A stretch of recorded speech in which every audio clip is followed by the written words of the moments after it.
Kumusta? Before we dive into the Word, we just want you to know, this is not an accident.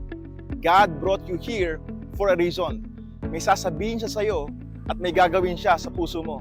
So take a deep breath, open your heart, and let's hear what God has to say. Welcome to Gia Kabanatuan. Welcome home. Amen. Tayo pong lahat ay manalangin. Aming Ama na mga Panginoon sa lahat, marami pong salamat sapagkat alam namin meron kang sasabihin ngayong umaga. Sa iyong mga salita namin pong pag-aaralan, patuloy po Ama na maging kapaki-pakinabang ito, baguhin ang buhay ng bawat isa. Agit sa lahat, Panginoon, ikaw ang makita, maitaas at mapapurihan. Lord, we honor you. Salamat sapagkat itong season ng buhay namin na to, naabot po namin hindi dahil sa aming sarili. Maraming salamat, iningatan mo kami buong taon. Maraming salamat, sinamahan mo kami.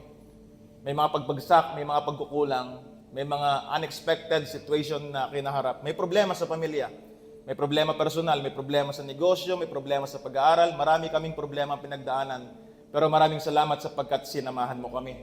Constant ka, hindi ka nagkulang. And Lord, with that, we honor you, we glorify you. Speak to us right now kung paano ka nagsalita sa akin, magsalita ka sa amin ngayon. Tinatanggap namin ang iyong salita sa pangalan ni Jesus. Tayo po'y magsabi ng Amen. Amen. Palakpakan po natin ang Panginoon. Praise God. Hallelujah. Kung meron po kayong dalang Biblia, makipagbukas po ko kayo sa akin sa aklat po ng Mark. Mark chapter 14 verse 1. Mark chapter 14 verse 1. Sa Tagalog, aklat po ng Marcos chapter 14 verse 1. It was now 2 days before Passover and the festival of unleavened bread. Next slide. The leading priests and the teachers of religious law were still looking for an opportunity to capture Jesus secretly and kill him. Now, malungkot po yung pagkaka-describe ni Mark dyan sapagkat ito po yung panahon na yung mga religious leader ay nagpaplano po sila para dakpin at patayin o ipako sa krus si Jesus. Verse 1 pa din, verse 2, but during the Passover celebration, they agreed, or the people may riot. Nag-agree itong mga religious leader na wag nating dakpin si Jesus during this festival, this season, kasi baka magkagulo ang tao. It will cause trouble. Now, verse 3, meanwhile, Jesus was in Bethany, at the home of Simon, a man who had previously had leprosy. Meanwhile, Jesus was in Bethany at the home of Simon, a man who had previously had leprosy. Pag sinabi po natin leprosy, ketong. Si Jesus daw po na mga panahon na ito ay nasa lugar ng Bethany, sa tahanan po ni Simon na pinagaling niya sa sakit na leprosy. While he was eating, habang sila po ay kumakain, a woman, and name, wala pong pangalan, a woman came in with a beautiful alabaster jar. Pagpasok niya doon, sa lugar kung nasaan si Jesus, sa Betanya, habang sila'y kumakain, merong isang babae na merong daladalang lalagyang alabaster jar of expensive perfume made from essence of nard. Ito pong pabango na to ay gawa po sa purong nardo. Parang si Pastor Leonard. Purong nardo, pabango. Pag-aralan natin yan mamaya. Same verse, sabi dito, she broke open the jar and poured the perfume over his head. Now, yung daladala niyang lalagyan, ang ginawa niya, binasag niya yon, tapos ibinuhos niya sa ulunan ni Jesus. Ano nangyari? Verse 4, some of those at the table were indignant. Pag sinabi po nating indignant, tignan niyo po yung katabi niyo.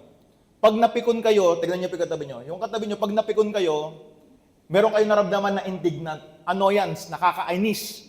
Okay, nakaka-annoy, nakakapikon. No. Yung mga tao na nakasama ni Jesus sa table, they were indignant, napikon sila, nainis sila. Bakit? Why waste such expensive perfume? Halimbawa, Jo Malone, yung pabango, yung mamahaling pabango. Sabi nila, bakit binuhos yung mamahaling pabango sa ulo ni Jesus? Why waste such expensive perfume? They asked. Verse 5, it could have been sold for a year's wages and the money given to the poor. Sabi ng mga disciples, sabi ng mga nakita, bakit ibinuhos yung mamahaling pabango sa ulo ni Jesus? Pwedeng ibenta yan, tapos yung papagbebentahan, ibigay sa may hirap. Good intention, good motive naman. So, they scolded her harshly. Scold is sigaw. Binulyawan nila tong babae na, ba't mo sinayang? Pwede nating ibenta yan. Dapat hindi mo na binuhos sa ulo ni Jesus. Scold nila, sinigawan nila yung babae na nag-alay ng pabango sa ulo ni Jesus. Verse 6, but Jesus replied, sabi ni Jesus, leave her alone. Iwan nyo siya, pabayaan nyo siya. Why criticize her for doing such a good thing to me? Bakit nyo siya kinikriticize? Bakit nyo siya hinuhusgahan dun sa bagay na mabuti ginawa niya para sa akin? Verse 7, you will always have the poor among you. Lagi nyong kasama yung may hirap. Sabi nila, bakit mo binuhos yung mamahaling pabango sa ulo ni Jesus? Pwede sana nating ibenta yan. Gamitin nating pang mana project. Gamitin nating pang outreach program. Pero sabi ni Jesus, palagi nyo naman kasama yung mga may hirap. May opportunity kayo na pwedeng mag-outreach program kayo palagi kahit hindi December. Putol tayong konti. Meron tayong outreach program, hindi po ngayong December but on January. Kasi uso ngayon, lahat ng mga tao nagpapamigay. Naniniwala ko kahit hindi December, pwede kang magpamigay. Amen? Naniniwala tayo na pwede tayong magbigay ng regalo kahit po hindi December. You will always have the poor, sabi ng scripture, among you. Lagi nyo silang kasama, pwede kayo magbigay anytime sa kanila, sabi ng Jesus. And you can help them whenever you want to. But you will not always have me. Yung mga may hirap, lagi nyo sila makakasama, may opportunity kayo na tulungan sila, pero sabi ni Jesus, ako, hindi nyo ako laging makakasama. Verse 8, she did what she could. Ginawa niya kung anong kaya niya at nararapat. She poured perfume on my body beforehand to prepare for my burial. And verse 9, bago po natin ibigay ang title, I tell you the truth.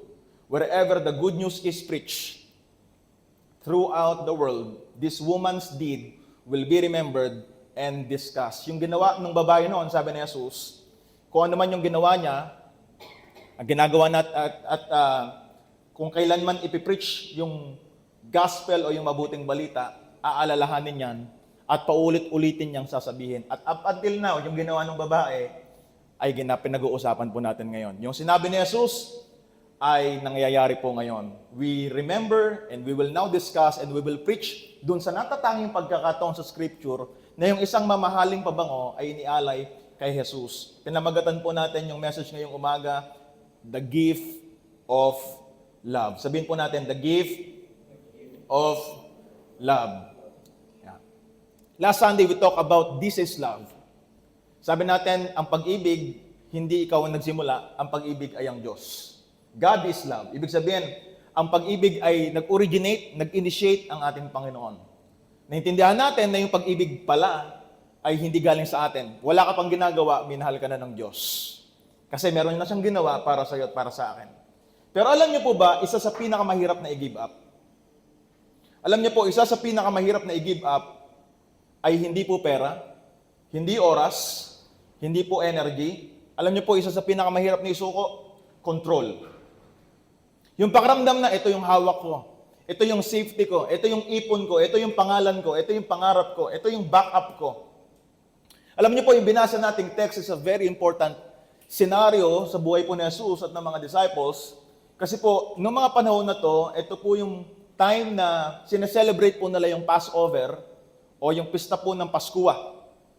At yung tinapay o pista ng tinapay na walang libadura. Yung binasa po natin sa verse 1 na Passover Festival and the Festival of Unleavened Bread, yan po ay pag-alala doon sa paglaya ng mga Israelita sa kamay po ng mga taga-Ehipto. Now, kung babasahin po natin yung ng buo yung Mark chapter 14, yung verse 1 hanggang 2 is a plot to kill Jesus. May mga religious leader na gusto nilang dakpin si Jesus, kagaya ng binasa natin kanina, pero sabi nila, wag nating itaon na festival kasi magkakagulo ang mga tao.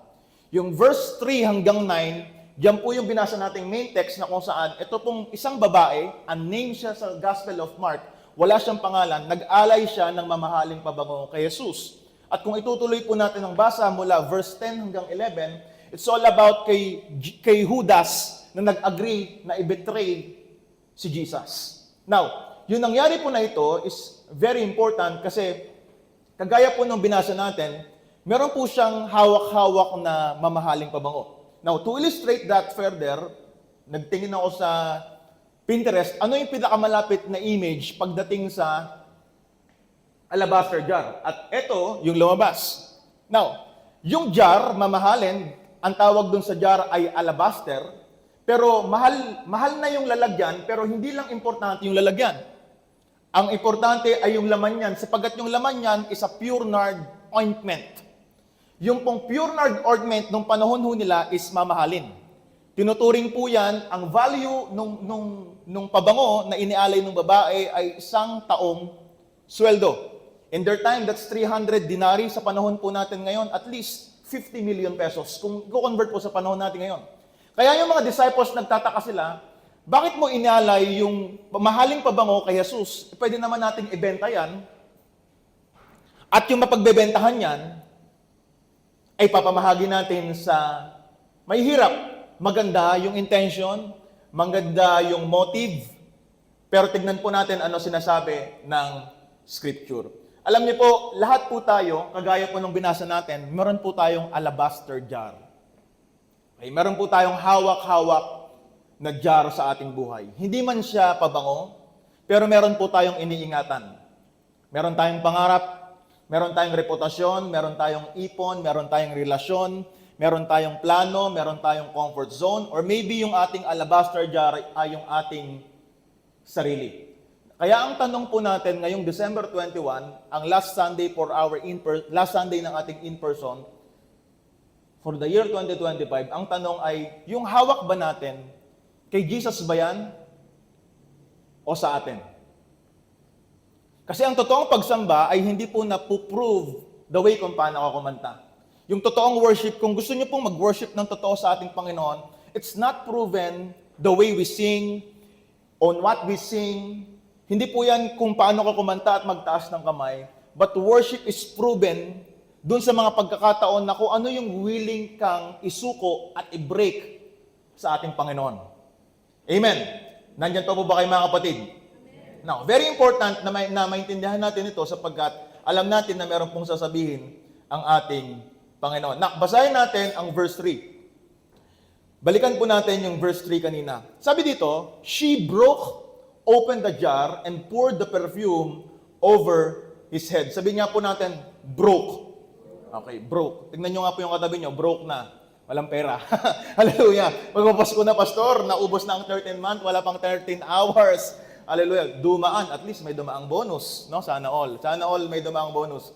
She broke the jar. No? Yung jar, balikan niya ulit natin na. Yung picture, yung image. This is very important. Balik, yan. Yung pong pabango na to, there's no other way na buksan po ito. Kasi kapag binuksan mo yan, hindi kagaya ng pabango ngayon, pwede mong isara, tapos gamitin mo ulit. Yung pabango na to, yung alabaster jar, kapag binuksan mo siya, hindi mo na siya pwedeng ibalik, hindi mo na siya pwedeng isole.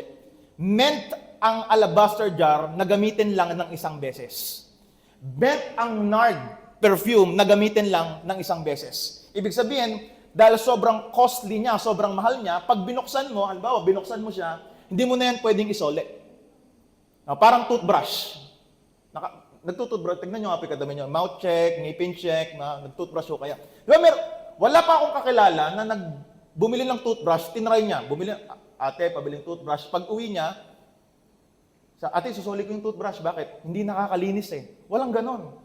Wala rin nagbebenta ng second hand na toothbrush. Diba? Kumbaga, yung toothbrush, isang beses mo lang siya pwedeng gamitin. Hindi mo rin siya pwedeng pahiram sa iba. Hindi pwedeng share, unless na lang, di ba? Kung close kayo talaga. Pero yung toothbrush meant lang siyang gamitin ng isang beses. Now, in this manner, itong pabango, yung toothbrush, mumurahin lang yan, or may mamahalin, pero ito, costly. Ang value, 1 year na sweldo. Pero ang ginawa, she broke it. Binasag. Hindi nabasag accidentally, hindi nadulas, hindi nahulog, kundi sinadya. Okay? Sinadya pong basagin ito sa intention na ibubuhos sa ulunan ng Panginoon ng ating Jesus. Why? Bakit sinadya na basagin ng alabaster jar? Because yung mga alabaster jar are sealed. Once broken, wala nang balikan. Hindi na pwedeng ibalik. Ibig sabihin yung ginawa ng babae is not just partial surrender, pero ang pinakita niya ay yung irreversible obedience. Isang klase ng pagsunod na hindi mo na talaga mababawi. Ibig sabihin, halimbawa, may wala naman sigurong tao na meron siyang mamahaling gamit, ibibigay niya lang ng libre sa mga tao na hindi niya kakilala. Halimbawa, itong cellphone na to, mahalaga to sa akin, at halimbawa lang, paglabas natin ng Gia Cabanatuan, may nanghihingi ng tulong. Kung hindi ako i-convict ng Panginoon, hindi ko to ibibigay. Bakit? Hindi siya importante sa akin. Nagbibigay ka ng mahalagang gamit dun sa mahalagang tao. Nag-Christmas party na ho ba kayo? Christmas party. Di ba, merong munito-munita yan, yung bunutan ng mga exchange gift. Di ba minsan, pagka meron kang nabunot na pangalan, tapos yung nabunot mong pangalan, gusto mo talagang regaluhan, halimbawa, yung worth lang ng exchange gift nyo ay 200. Pero dahil yung tao na bunot mo ay mahalaga sa'yo, importante, kahit higit sa 200, ibibigay mo eh. Pero kapag yung nabunot mo na pangalan, yung nakakapikon, yung chismosa sa office, yung chismosa sa kalase, di ba kahit worth 200, tag 50 pesos lang ibibigay mo eh, pag mumukain mong 200. Bakit? Kasi dependent sa recipient kung ano ibibigay mong regalo. Tama ba? Now, etong babae, maybe meron siyang naiintindihan na bakit okay lang sa kanyang basagin yung mamahaling pabango. And let us discover why. Bakit okay lang sa kanya? Because the disciples have a point. Pwede naman talagang ibenta yan. Para yung mapagbibentahan, ibigay sa mahihirap. Good intention. Ako, yun din yung heart ko eh. Gusto kong ipakilala yung gospel by the form of outreach program. Ang outreach program ng Gia Cabanatuan, we call it Mana Project. We did Mana Project this year ng 2 beses. Isa nung June, isa nung July, doon po sa Barangay Baquero and Barangay Santolan. Pero naniniwala ko mga kapatid, merong alam itong babae na to na gusto niyang ipakita sa atin ngayon tungkol sa kanyang pag-aalay ng mamahaling pabango. Kasi maraming gusto ng blessing. Gusto po ba natin ng blessing? Pero ayaw ng breaking. Gusto ng blessing pero may ayaw silang mabasag sa kanila. Gusto ng anointing pero ayaw ng humility. Gusto ng calling pero ayaw ng crushing. Gusto ng platform pero ayaw ng process. Kaya walang fragrance na lumalabas, walang sense. Now, this is very interesting kasi ang ginamit ng scripture, alabaster ay pabango. Fragrance, may amoy. Ibig sabihin, etong alabaster jar, hindi siya magre-release ng scent hanggat hindi siya nababasag. Hindi siya magre-release ng amoy hanggat hindi siya nababasag. At sa buhay, may mga pagkakataon sa ating buhay na kailangan nating mabasag. May mga pagkakataon sa ating buhay na kailangan nating isuko yung mga bagay na pinanghahawakan natin sa ating Panginoon para mabasag nang sa gayon lumabas yung tinatawag nating fragrance of sacrifice, yung scent. Amen? Kaya, yung pride kapag nabasag, nagre-release ng worship. Yung control kapag nabasag, nagre-release ng pananampalataya. Kaya sabi ng scripture, she broke it. Hindi sinabi na nadulas siya, hindi sinabi na aksidente, kundi sinadya niyang basagin at inilagay dun sa ulunan ng ating Panginoong Jesus. Now, to explain that, balikan natin na yung verse 3. She broke open the jar and poured the perfume over his head. Because in their time, yung mga hari, okay, in the Old Testament, 1 Samuel chapter 16, si King David sabi ni God kay Samuel, pumunta ka doon sa tahanan ni Jesse. Nandoon yung papalit na hari ng Israel. Buhusan mo siya ng langis sa ulo. Yung pagbubuhos ng ointment, oil, perfume sa ulunan, it is a sign, it is a symbol of anointing. It is a symbol of kingship, pagiging hari. Now, yung babae, binuhusan niya ng pabango si Jesus sa ulo as a sign na si Jesus ay hari. Amen. Now, verse 4 na.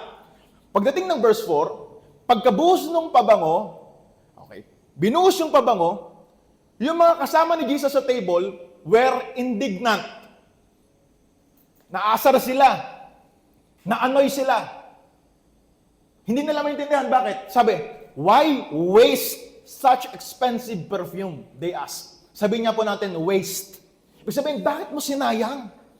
Bakit mo sinayang? Binasa natin kanina na ang defense nila, pwede nating ibenta yan pwede nating ibenta yung halaga niyan at yung mapagbebentahan, gamitin natin sa mahihirap. Kaya sabi nila, why waste? Bakit sayang? Alam mo, sa buhay, yung pagsunod mo hindi naintindihan ng ibang tao. Alam niyo, this is very, very interesting kasi ang nag-react hindi sinners, hindi religious leaders, kundi ang nag-react mga disciples. Mga tao na malapit kay Jesus, mga tao na nakikinig din na kasama si Jesus at ninuruan niya, mga tao na believers. Pero nung nakita nila yung ginawa ng babae, they were indignant. na-annoyed sila, nainis sila, nagtataka sila. Kasi, bakit niya sinayang? Hindi sinners ang nag-react, kundi disciples. Alam niyo, sa buhay, ganyan din. Hindi ko alam kung sino po sa inyo nagsimula ng negosyo o nag-start ng mag-live or mag-online sell or meron kayong sinimulan sa inyong buhay. Pansin niyo, pag nagsisimula kayo ng negosyo o pag meron kayong sinisimulan sa inyong buhay, sino unang naniniwala? Hindi naman pamilya niyo eh.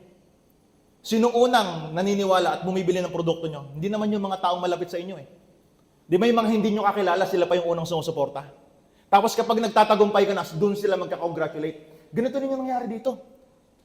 Yung babae, yung mga tao na sana makakaintindi nung kanyang worship, hindi naintindihan ng mga disciples at sinabi nila, why waste? Sayang. Yung mga religious people nag-criticize doon sa pinakitang extravagant worship ng babae because they measured yung value in money. Mahalaga to. May papagbebentahan to. Pero si Jesus, mineasure niya yung value in love. Kaya minsan kapag sumusunod tayo sa ating Panginoon, kapag sumusunod ka kay Lord at meron kang ginagawa sa iyong buhay, yung pananampalataya mo, yung sakripisyo mo, hindi maintindihan ng iba. Hindi naintindihan. Halimbawa, hindi ko alam kung meron po dito na hindi, may mga kasama kayo sa bahay na hindi naintindihan yung pananampalataya mo. Minsan na-attend ka ng simbahan, minsan susuporta ka, minsan meron kang gagawin, magbibigay ka, may magtatanong, practical ba yan? Wise ba yan? Worth it ba yan? May mga tao na kino-question yung pagsunod mo sa ating Panginoon. Pero ang worship, hindi siya na-measure ng logic. Ang worship is measured by love. Kaya itong babae na to, ang kanyang motive, walang reason. Simply, a gift of love. Kaya niya binigay yon, una, dahil naintindihan niya na itong pagbibigyan ko, hindi lang basta-basta. Itong pagbibigyan ko ay si Jesus, ang hari ng mga hari. Kaya kung ano yung mukhang wasteful sa tao, ay beautiful sa ating Panginoon. Amen? Now, pagdating ng verse 5, sabi ng mga disciples, it could have been sold for a year's wages and the money given to the poor. Maganda naman talaga yung motive. Diba? Pwede naman yan eh, na sabi na, mag-outreach, gamitin natin yung pera pang outreach program. Gamitin natin yung pera para may mga tao tayong mabigyan ng pang Noche Buena para madagdagan yung 500 pesos nilang Noche Buena. So they scolded her harshly. Sinigawan niya. Binulyawan nila. Binulyawan nila yung babae. At pagdating ng verse 6, but Jesus replied. Habang sumisigaw tong mga tao dun sa babae na sinasabi nila, sayang! Sayang! Dapat hindi mo na lang inaala yan. Dapat binenta na lang natin yan. Tignan mo. Kumbaga, meron silang perspective na kaya nila sinisigawan yung babae kasi gusto nilang panigan sila ni Jesus. Napakaramdam nila kapag narinig ni Jesus yung sinasabi nila, papabor sa kanila si Jesus. Kasi tama naman, malapit din naman kay Jesus yung mga mahihirap, malapit din naman kay Jesus yung mga nangangailangan. Pero yung sagot ni Jesus, kakaiba. Nagbigay siya ng kakaibang sagot, sabi ni Jesus, Jesus replied, leave her alone. Pabayaan niyo siya. Why criticize her for doing a such good thing to me? Bakit mo siya hinuhusgahan dun sa magandang bagay na ginagawa niya sa akin? Why are you bothering her? She has done a beautiful thing to me. Now, tignan nyo hindi dinepensahan ni Jesus yung alabaster jar. Hindi sinabi ni Jesus na, okay lang yan, yung alabaster jar, hindi yun yung focus niya. Hindi finokus ni Jesus yung kanyang statement o yung kanyang defense dun sa kung ano yung hawak ng babae o kung ano yung amount ng alabaster. Pero ang dinepensa ni Jesus dito, hindi yung offering ng babae, but yung heart ng babae sa pagsunod. Kasi ang ating Panginoon, never i-rebuke ng Diyos yung sincere na pagsamba. I-rebuke ng Diyos yung wrong motive. Nire-rebuke ng Panginoon yung maling devotion, pero yung totoong pagsamba, never yang i-rebuke ng ating Panginoon. Amen? Next slide na. Verse 7, you will always have the poor among you, and you can help them whenever you want to, but you will not always have me. Amen? Kaya, tignan nyo if this verse will apply sa season natin ngayon, parang ganito. Lord, pasensya na. Hindi ako makakapag-Sunday worship experience ngayong December 21, 2025. Hindi ako makaka-attend ng in-person and online. Bakit? Mag-outreach program kami. Meron kang gagawing mabuti. That's good. Hindi natin kinokontra yung mga ganong klaseng activity. Or, Lord, hindi mo na ako makaka-attend ng Sunday worship experience online and in-person. Bakit? Meron kaming swimming, family time. Di ba? Na, minsan, nagsiset ng gawain or nagsiset ng activity Sunday. Now, ako firm believer that family is a priority. Ako po magsasabi sa inyo, okay lang po yun. Halimbawa, may nataon talaga, bakasyon, pamilya, Sunday magsama-sama. Pero alam niyo po mga kapatid, lagi niyong tatandaan na pagdating sa buhay pananampalataya, and I will speak out of love, ang ating Panginoon, nagbigay siya ng timeless principle. Sabi niya, seek first the kingdom of God. Make Him your priority. Yung principle na yun nag-a-apply sa verse 7. Bakit? Sabi ni Jesus, yung mga pwede mong gawin, pwede mo namang gawin kahit kailan mo gusto. In essence, you will always have the poor and you can help them whenever you want to. Pwede kang magplano, pwede mong gawin lahat. Pwede mong gawin lahat ng activity kung kailan mo gusto. But you will not always have me. Ibig sabihin, yung mga ganitong klaseng experience, yung mga ganitong klaseng gawain sa ating Panginoon, miminsan lang to. Sa isang linggo, I believe that's 2 hours lang or less. 1 hour at 1 oras at kalahati yung online. Kasi kung i-apply natin ngayon, parang tinuturuan tayo ng Panginoon mga kapatid na pwede mong gawin lahat na activity ahead of time, pero yung oras na para sa akin, ilaan mo para sa akin. Kasi yung ibang activity, pwede mo silang gawin. 6 days sa'yo yan. Pero yung pang Sunday, and yung 2 hours, ilaan mo na sa akin. Tignan mo kung paano kayo pagpalain ng Panginoon. 2 oras sa isang linggo, ibibigay mo sa Panginoon, pero pagbapalain niya yung buong isang linggo mo. Tignan mo 2 oras lang ibibigay mo sa Kanya. Yung trabaho, 8 hours a day, stress ka pag uwi. Sa simbahan, 2 hours ka lang makikinig ng preaching, pag uwi mo, bless ka, kahit pa paano may nabago sa buhay mo. Nakita na natin mga kapatid. Kaya sabi nung iba, sabi ni Jesus, you will always have the poor among you and you can help them whenever you want to. But you will not always have me. Kasi sabi ni Jesus, choose your battle. Kasi sa trabaho na-stress ka, sa trabaho naghihintay ka, naglalaan ka ng 8 oras, and yes, may sweldo ka. Kasi ang defense mo dyan, Pastor, okay lang naman ako ma-stress. Kasi kahit papano, may sweldo ko doon. Sa simbahan, yung 2 oras ko na pag-upo doon, wala naman akong kinikita doon eh. That's why we call it sacrifice. That's why we call it faith. Mukha lang wala kang nakukuha, but I believe in Jesus' name na yung Gia Kabanatuan, through this ministry, kahit papano, natulungan yung buhay pananampalataya mo. May mga pagkakataon sa yung buhay, down na down ka na, pag-attend mo, sakto yung preaching sa pinagdadaanan mo, kumapit ka ngayon doon sa salita ng Panginoon. Kaya sabi ni Jesus, tignan mo ngayon, mamili ka. You will always have the poor among you. Ibig sabihin, yung priority and preference mo, palagi mo yung kasama. Pwede kang mag-swimming whenever you want. Pwede kang magpunta ng Baguio, sana all, nakapag-Baguio na. Pwede kang magdinggalan, pwede kang mag-ibang bansa, whenever you want. But you will not always have me. Amen? Pastor, masyado naman yatang extreme yan. Kasi naniniwala ko, kahit saan ako pumunta, kasama ko ang Diyos. Naniniwala po ba kayo, kahit saan kayo pumunta, kasama niyo ang Diyos? Kaya, sasabihin ng iba, kahit nasa Hong Kong ako at di ako magsisimba, kasama ako ng Diyos. Di ba? May mga ganun eh. Di ba? Parang kasama ako ng Diyos. Now, naniniwala ko, kasama mo palagi ang Diyos. Amen? Walang question sa presence ng Diyos sa'yo.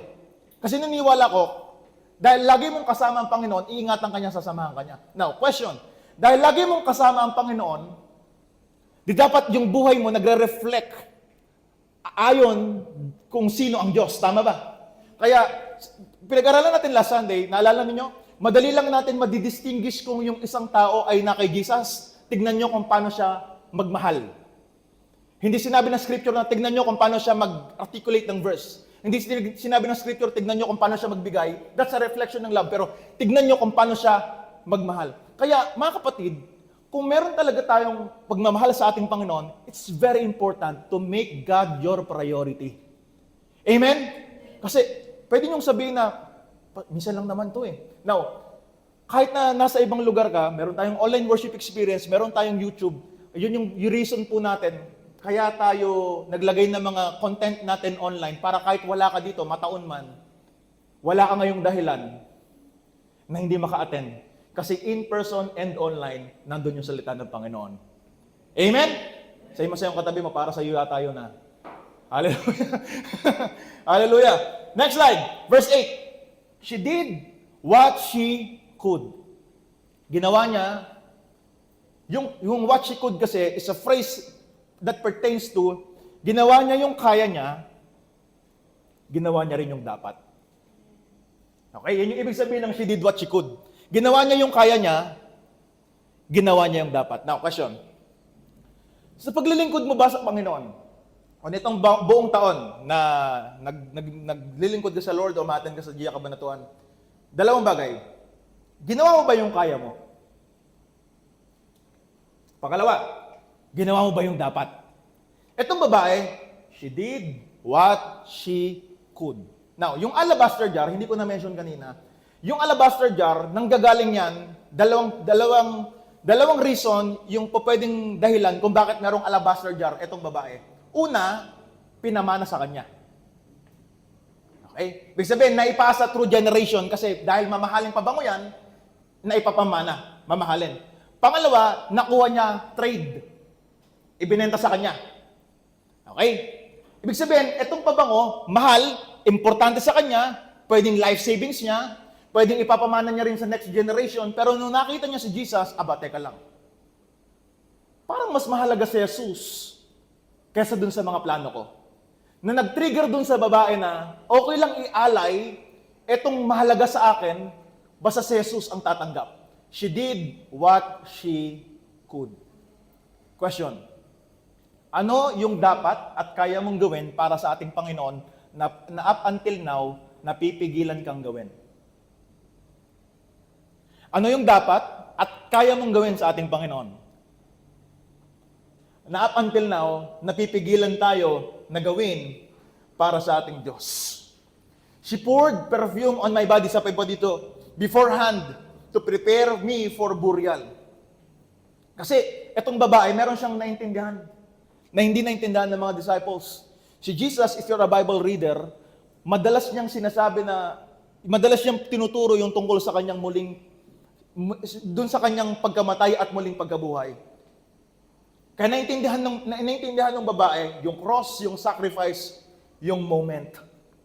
Kaya, dahil naintindihan ng babae yun, alam niya na yung pag-aalay niya ng pabango, because in their time, part ng ritual, bago ilibing ang isang katawan, binubuhusan ng pabango. Kaya itong ginawa ng babae na to is very prophetic. Merong divine intervention. Now, sa paningin ng mga disciples, sayang. Pero sa paningin ni Jesus, eksakto. Merong divine intervention. Verse 9, I tell you the truth. Wherever the good news is preached throughout the world, this woman's deed will be remembered and discussed. Now, si Jesus, tinapos niya yung statement niya na, ito yung katotohanan.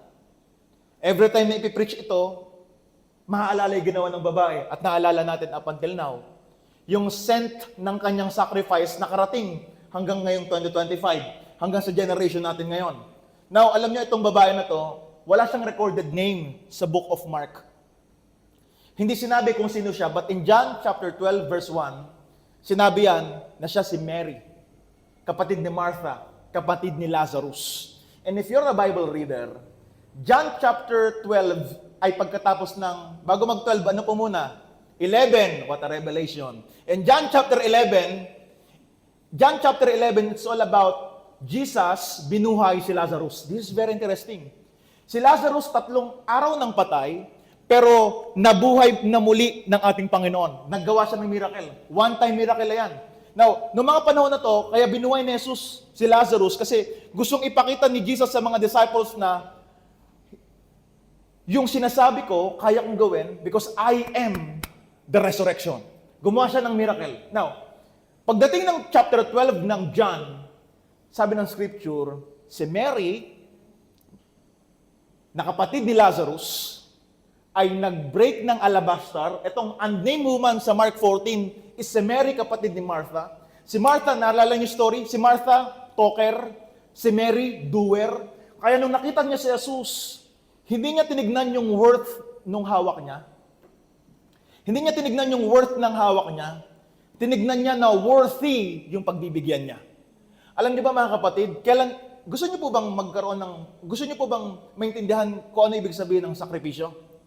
Pag sinabi natin sakripisyo, kapag na-bypass mo na yung hawak mo ay mahalaga, pero yung pagbibigyan mo ay mas mahalaga.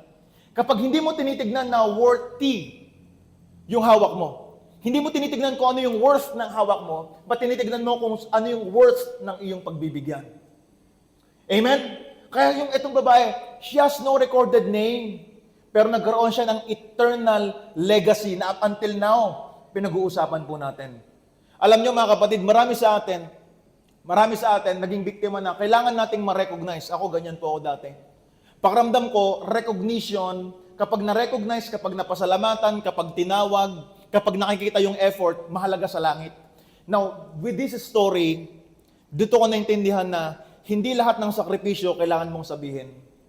Hindi lahat ng paglilingkod kailangan mong ipakita sa Facebook. Hindi lahat ng iyong battle kailangan mong sabihin sa ibang tao. Kasi yung hindi nakikita ng iba, nakikita ng Diyos, at dahil nakita ng Diyos, i-honor ng Diyos. Kaya sabi ni Jesus, etong ginawa niya sa akin, hindi sa sayang. Every time na merong good news, every time na ipipreach ito, every time na merong preaching, i-mention ito, part ng good news. Now, the story, it's not about the woman. It's all about Jesus. Yung worthy ng ating Panginoon. But let me ask you, pinag-usapan natin alabaster jar, pabango. But what is your alabaster jar?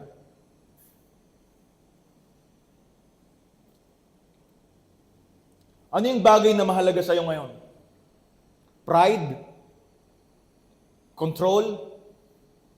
Resources? Plans? Time? Comfort?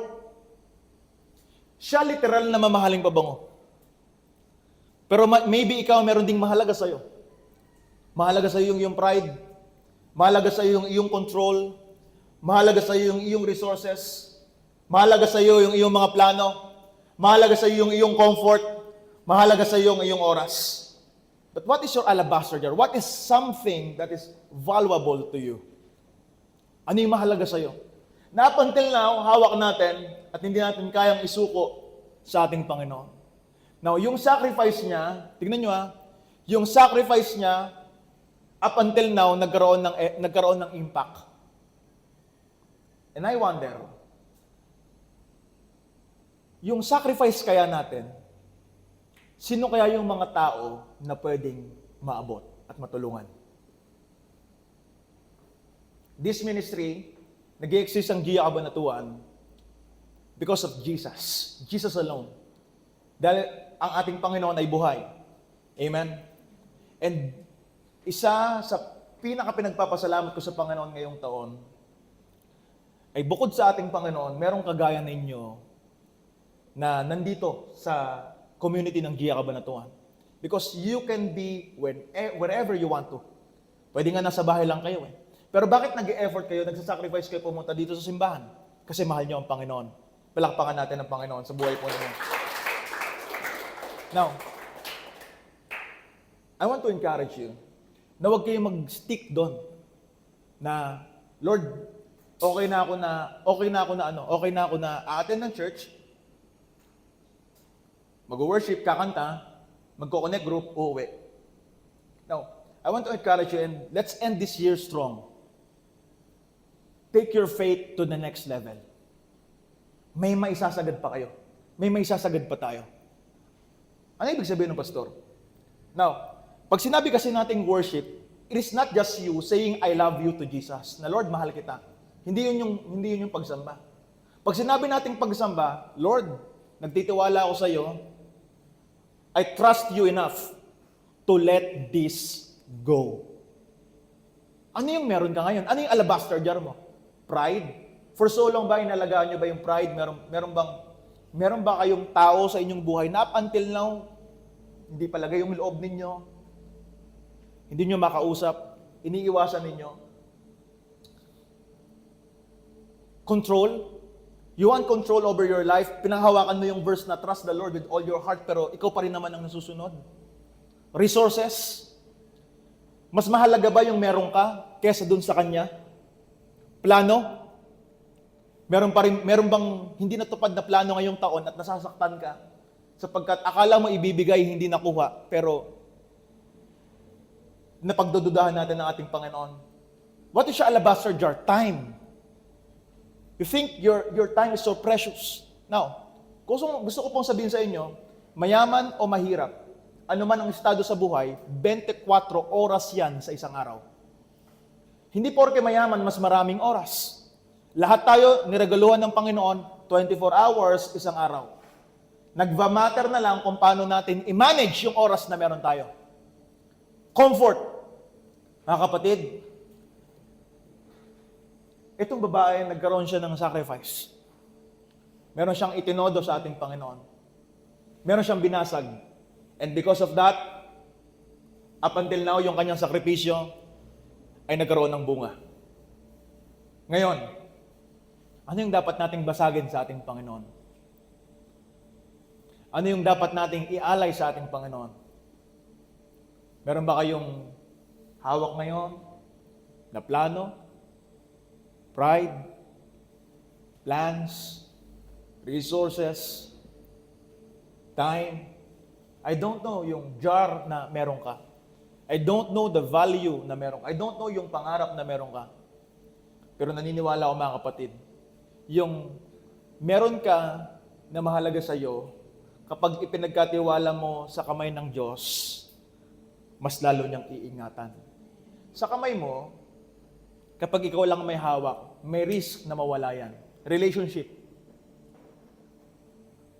Meron kang hinihiling ngayon sa Panginoon. But fight for it. Pagkatiwala mo sa ating Panginoon. Ipagkatiwala mo sa Diyos. Hindi maintindihan ng iba yung iyong sakripisyo, pero nakikita ng Panginoon yung ipaglilingkod sa Kanya. Now I believe na merong sinabi ang Panginoon ngayon sa atin, ngayong umaga na to. Amen. Ngayong araw na to. Kasi I'm almost done with my preaching. Tama? Pero alam niyo po mga kapatid, tingnan niyo I will end with this. Kapag meron kang hinihingi sa ating Panginoon, most of the time kapag nangihingi ka, ang gesture ng iyong kamay nakabukas. As a sign na meron kang gustong tanggapin. Tama ba? Now, halimbawa, meron ka natanggap sa Panginoon. Now, most sa atin, kapag meron natanggap sa ating Diyos, ang ginagawa natin, yung nakabukas, sinasara na natin. Kasi masyado na nating hawak yung ating time, yung ating resources, yung ating plans. Ayaw na nating ipaubaya sa iba o ayaw nating pakawalan kasi sobrang importante nun sa atin. Kasi meron tayong natanggap sa ating Panginoon. Now, nung una nakaganyan ka, nung binigyan ka, isinara mo, ngayon meron pa sanang paparating na mas malaking blessing, hindi ngayon makapasok dahil nakasara na yung iyong mga kamay. In essence mga kapatid, saan ko kayo gustong dalhin? The gift of love is hindi lang sa mga pagkakataon na you are receiving. Because para mas makatanggap pa tayo, we have to release something for us to receive something.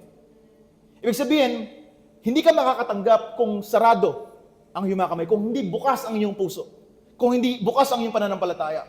Open your eyes, open your heart, open your life to Jesus. At kapag ginawa natin yon, He will bless you with more. Amen? Question. Gusto niyo po ba na salubungin natin yung taon 2026 punong-puno ng pagpapala? Amen? Gusto natin yan. Favor and freedom. 2026. Gusto natin yan. Breakthrough 2026. Kaya yung iba sa atin, after Christmas, mag-iipon na ng bilog na prutas. Diba? 12 yan. Diba? Yung iba naman, kakain ng ubas sa ilalim ng mesa. Kasi thinking natin nandun ang swerte. Now, alam mo, ang swerte ay wala doon sa mga bagay na iniipon mo at ginagawa mo. Ang blessing nasa pagsunod. Nasa sakripisyo. Now, when we say sacrifice, again, when we say sacrifice, nakita mo na yung pagbibigyan mo mas mahalaga kaysa dun sa hawak mo. Again, pag sinabi nating sacrifice, kasi, halimbawa, Poy, pwede mo bang ibagay yung cellphone mo sa Gia Cabanatuan? Hindi. Kukunin ko yung cellphone, iPad na lang kasi wala akong iPad eh. Pwede mo bibigay sa akin yung iPad mo? Hindi. Kasi mahalaga yun sa kanya. Pero, Poy, ibigay mo sa akin yung iPad, pero yung savings ko, lahat, ibibigay ko sa iyo. Hindi ko sabihin kung magkano. Sabihin naman natin, halimbawa, kapalit ng iPad mo, 200,000. Bibigay mo na iPad? Pwede na. Tama ba? Bakit? Kasi, meron na siyang marireceive na mas mahalaga, mas mahal, kasi doon sa iPad. Yung 200,000 pwede nang makabili ng mas maraming iPad. Ibig sabihin, hindi na sakripisyo. Kasi pag sinabi nating sakripisyo, wala kang ine-expect in return. You just do it anyway because you do it by faith. Amen? Kaya pag sinabi nating sacrifice, you don't understand it. You don't expect anything in return. You do it anyway because you have faith that God will reward you in due time and perfect season. Amen? Kaya what we do in the ministry, we sacrifice. Hindi natin to ginagawa out of convenience. Ginagawa natin to out of love. Bakit? Kasi mayroong naunang nagmahal sa atin. Kaya tayo nakakapagbigay, kaya tayo nakapagsakripisyo, kaya tayo nakakalapit sa ating Panginoon, kasi mayroong naunang nagsakripisyo para sa atin. And now, what is your response? What's the jar that you are holding right now?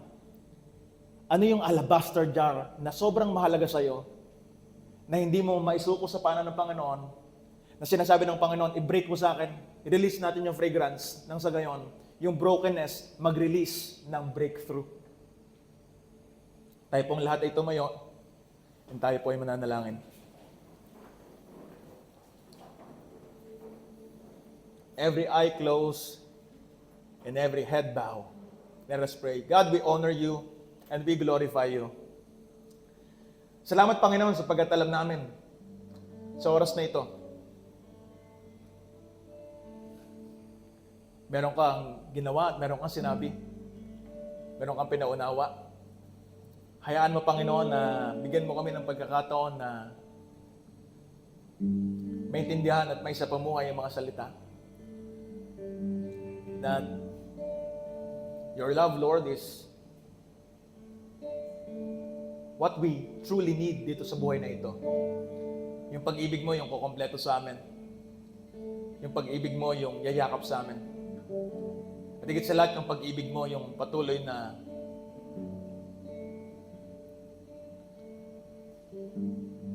magsusustain sa bawat isa. And sa oras na ito, Panginoon, I don't know yung alabaster jar na meron sila. Yung jar of pride, the jar of plans, jar of comfort, jar of resources, jar of time na meron sila. Na for so long hawak nila, but you are asking us to break it, Panginoon, to surrender it, to sacrifice it into your hands. Sapagkat yung bagay na meron kami, kapag binigay namin sa iyo, nagkakaroon ng purpose. Sa oras na ito, Panginoon, bigyan mo kami ng pagkakataon na lumapit sa iyo. Bigyan mo kami ng pagkakataon na ma-encounter ka higit sa lahat, Panginoon, makita namin ang iyong pagkilos. We don't know, Lord, kung meron ba talagang nangyayari, Panginoon, na hindi po namin nakikita. But we trust you anyway. Sa iyo kami lumalapit, sa iyo kami nagtitiwala sapagkat alam namin sa iyo, Panginoon, ay walang sayang. Sa oras na ito, Panginoon, wala kaming ibang hinihiling at wala kaming ibang gustong gawin kundi isuko namin sa iyo, Panginoon, lahat. And I don't know who is this for. Pero kung ikaw yung tao ngayon na alam mo sa sarili mo, you have an alabaster jar in the form of pride, plans, comfort, control, time, resources. I don't know yung mahalaga sa'yo, pero kung nangungusap sa'yo ang Panginoon, that you want to surrender it sa Kanyang mga kamay at ialay sa Kanya, to break it and to release. Na-encourage kita na itaas mo ang iyong dalawang kamay. Panginoon, nakikita mo ang bawat isa. Nakataas ang aming mga kamay bilang tanda, Panginoon, ng pagsuko sa iyong kabanalan. Yung hawak namin, yung pride, yung comfort, yung resources, yung plans, yung resources, Panginoon, yung mga bagay na to, pwedeng maubos, may limitasyon. Pero yung pag-ibig mo, Panginoon, ay walang hangganan. Nakataas ang aming mga kamay bilang pagsuko sa iyo. And Lord, pinagkakatiwala po namin sa iyo lahat. Sapagkat sa aming sarili, hindi po namin kaya. Kailangan po namin ng intervention. Kailangan po namin ng iyong paggabay. And sa oras na ito, Panginoon, alam namin, meron kang ginagawa sa amin. Lord, nakataas ang aming kamay. Pagaanin mo yung puso ng tao na ito. Nabibigatan siya sa pagsubok ng buhay. Hindi man financially, pero pagsubok sa kapayapaan, pagsubok sa kanyang pamilya, pagsubok sa future, or pagsubok sa present, current circumstance. I don't know, Lord, yung struggle na meron siya, pero nakataas ang kamay niya ngayon, Panginoon, sapagkat wala siyang ibang pwedeng hingan ng tulong kundi Ikaw. Lord, nananalangin ako. Hindi matatapos itong taon na ito, meron kang gagawing himala sa kanyang buhay. Meron kang gagawing breakthrough. And Lord, as we move forward sa year 2026, may mga plano po kami ngayong taon na hindi po natuloy, hindi mo pa binigay, hindi dahil madamot ka, kundi dahil inihahanda mo kami. But Lord, naniniwala kami, 2026 is a year of favor and freedom, at papaboran mo ang bawat isa. Na yung mga plano, Panginoon, ngayong taon na hindi po natuloy, yung mga plano, Panginoon, ngayong taon na hindi po namin nakuha, yung mga pinag-pray po namin na hindi mo pa po sinasagot, Lord, nananampalataya kami sa susunod pong taon ay mangyayari sa pangalan ni Jesus. And we have that faith. Salamat, Panginoon, sapagkat alam po namin meron ka pong ginagawa sa aming buhay. Lord, we honor you. Nakataas din, Panginoon, ng aming mga kamay. Sa lahat ng may karamdaman ngayon, pinapagaling ka ng Panginoong Jesus. In Jesus' name. Lord, nakataas ang kamay na to. Lord, hindi naiintindihan ng kanyang kasama sa bahay yung sakripisyo na ginagawa niya para sa iyo. Lord, time will come. Buong pamilya po sila magsisimba po dito, Panginoon. You will restore every family, Panginoon. Hindi po namin susukuhan sa panalangin po ito. Panginoon, salamat po sapagkat alam namin ngayon pong oras na ito, ngayon pong araw na ito, meron ka pong ginawa sa aming buhay. Napakabuti mong Diyos. God, we honor you. Patuloy po nating taas ang ating dalawang kamay. Kapatid, may the Lord bless you. May the Lord keep you. May His face shine upon you and be gracious to you. May the Lord God give you peace that transcends all understanding. In Jesus' name, tayo pong lahat ay magsabi ng Amen. Amen.